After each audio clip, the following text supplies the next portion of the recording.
Je m'appelle Jonathan Lehmann, j'ai 38 ans et avant j'étais un véritable cancre du bonheur. En grandissant, je pensais que le bonheur, ça allait venir avec le succès. Et alors il y a 13 ans, j'ai intégré un grand cabinet d'avocats à Wall Street où je représentais des grandes institutions financières, j'étais extrêmement bien payé, j'avais une belle situation, mais pourtant j'étais pas à ma place, j'étais malheureux, dépressif et je perdais progressivement le goût à la vie.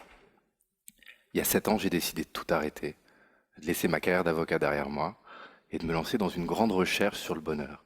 Parce que la question qui m'anime, c'est comment ça se fait que ça fait 5000 ans qu'on joue à ce jeu de la civilisation.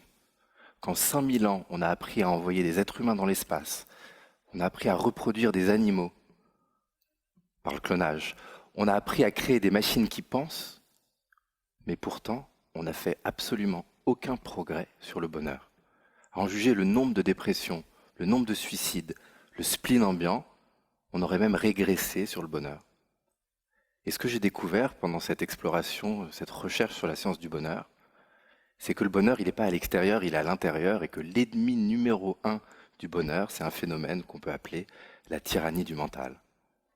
Et ce phénomène, il a été particulièrement bien résumé, je trouve, par un journaliste américain du nom de Dan Harris, qui, il y a 2 ans, a publié un livre sur le bonheur, qu'il a appelé Comment je suis devenu 10% plus heureux, mais qui, selon ses dires, il aurait voulu appeler La voix dans ma tête est une connasse. Alors, est-ce que ça vous parle?